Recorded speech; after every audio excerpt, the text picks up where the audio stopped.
तो दोस्तों पिछले कुछ समय से लगातार देखा जा रहा है कि चाइना द्वारा भारत के पड़ोसियों को अपने इन्फ्लुएंस में लेकर वहां पर अपनी प्रेजेंस को मजबूत करने की कोशिश चाइना लगातार कर रहा है। इसके पीछे का कारण यही है कि अगर किसी दिन कोई भी युद्ध भारत के साथ चाइना का होता है तो वो कई सारे फ्रंट एक साथ खोल पाएगा। एग्जाम्पल के तौर पर आप श्रीलंका ले लीजिए, म्यांमार ले लीजिए, इसके अलावा पाकिस्तान पहले से ही उसके हाथों में है। रिसेंटली हम लोगों ने देखा कि मालदीव भी उसके हाथों में आ चुका है। तो इस तरह की कोशिशें चाइना के द्वारा लगातार की जा रही है। इसके साथ साथ चाइना काफी लंबे समय से कोशिशें ये कर रहा था कि बे ऑफ बंगाल में भी अपनी प्रेजेंस को मजबूत किया जाए और इसके लिए बांग्लादेश को अपने हाथों में लिया जाए। अगर ऐसा होता है तो ये भारत के और नजदीक आने जैसा होगा। लेकिन भारत का भी चूंकि अभी तक बांग्लादेश के ऊपर ठीक ठाक इन्फ्लुएंस था, इस वजह से ज्यादा कुछ प्रॉब्लम्स हमें देखने के लिए नहीं मिलती थी और चाइना की प्रेजेंस को हम लोग बांग्लादेश के अंदर स्टेब्लिश नहीं होने देते थे। और कारण हम सभी जानते हैं कि वहां पर इस समय जो गवर्नमेंट है वो प्रो भारतीय है। इसके अलावा 1971 का वो थोड़ा बहुत एहसान हमारा मान लेते हैं, लेकिन अब स्थितियां बदलने लगी है। हम सभी जानते हैं कि इस बार शेख हसीना अपनी गवर्नमेंट को रिपीट जरूर कर लेती है, लेकिन अगली बार ये संभव नहीं हो पाएगा। और इसके अलावा लगातार बांग्लादेश के अंदर इंडिया आउट को लेकर कैंपेनिंग देखने के लिए मिल रही है, बिल्कुल वैसी ही जैसी कि हम लोगों ने मालदीव के अंदर देखी थी। कहने का मतलब ट्रेंड एक सा है और इसे करवाने वाला भी कोई एक ही है। ऐसी परिस्थिति में भारत के लिए बहुत बड़ा सिरदर्द ये साबित हो सकता है और आने वाले समय में ये बड़ी आसानी से चाइना के हाथों में जा सकता है।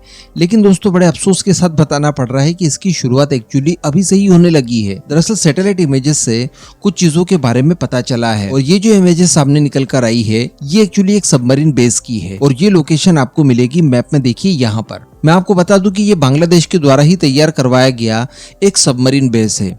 अब इसमें प्रॉब्लम ये है कि ये सबमरीन बेस तैयार करवाया गया है चीनी कंपनियों से। इसे नाम दिया गया है बीएनएस शेख हसीना। इसका काम वैसे वर्ष 2020 में शुरू करवाया गया था और वर्ष 2023 में भी इसे इनॉग्रेट भी कर दिया गया था। अब इसकी जो लेटेस्ट तस्वीरें निकलकर सामने आई है इसमें काफी डिटेल में इसे देखने के लिए मौका मिलता है और बताया जा रहा है कि इसमें एक ड्राई डक भी मौजूद है जो कि 30 मीटर चौड़ा है और 135 मीटर लंबा है। कहने का मतलब किसी भी तरह की कोई सबमरीन का निर्माण यहाँ पर हो सकता है, उसकी मरम्मत हो सकती है, उसे रिफ्यूल करवाया जा सकता है। इसके साथ साथ इसके अंदर इंटरनली 2 पियर्स बने हुए हैं जिनकी लंबाई बताई जा रही है 100 मीटर की।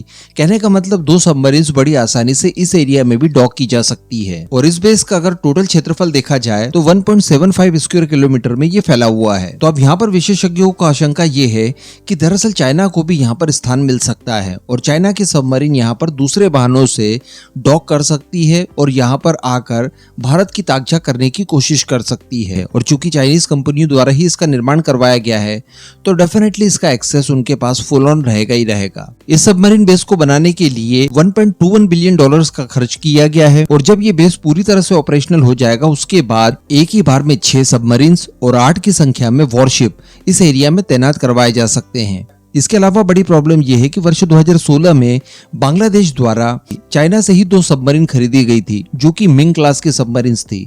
अब इनके अंदर किसी भी तरह के रिफिट का काम करना है, कोई भी प्रॉब्लम वगैरह आती है तो चाइना इसी बहाने इस एरिया में दाखिल हो सकता है। इसके अतिरिक्त चाइना द्वारा इसको लेकर पहले से ही प्लानिंग कर ली गई थी। इस वजह से ये जो बेस तैयार किया गया है इसके लिए आर्थिक मदद भी चाइना द्वारा दी गई है।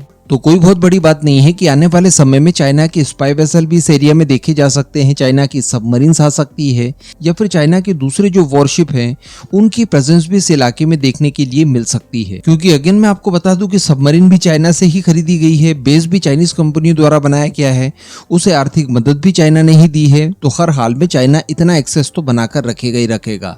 चाइना भारत बिल्कुल नहीं है कि काम हो जाने के बाद पूरी तरह से फ्री कर देता है। भारत ने भी 1971 में जब बांग्लादेश को अलग करवाया तो एटलीस्ट हम लोगों ने बेलारूस जैसा कंट्रोल तो हासिल करके रखना ही था। कम से कम भारत भी अपना एक सैन्य बेस बांग्लादेश में बनाकर रखता जैसा कि रशिया द्वारा बेलारूस में रखा गया है। तो आज ऐसी परिस्थितियों से निपटने के लिए ये हमारे लिए सहायक हो सकता था। तो अब देखते हैं कि आने वाले समय में ये किस किस तरह से नए कॉन्फ्लिक्ट्स को क्रिएट करता है। बाकी ये उस समय हमारे लिए बहुत ज्यादा प्रॉब्लमेटिक साबित होगा जब हम लोग किसी मिसाइल का टेस्ट वगैरह कर रहे होंगे, क्योंकि ये बे ऑफ बंगाल का ही एरिया है और इसी एरिया में भारत अपनी सारी स्ट्रैटेजिक और महत्वपूर्ण मिसाइलों के परीक्षण वगैरह कंडक्ट करता है। इस पूरे मुद्दे पर अब आपका जो भी मानना हो नीचे कमेंट करके जरूर बताइएगा।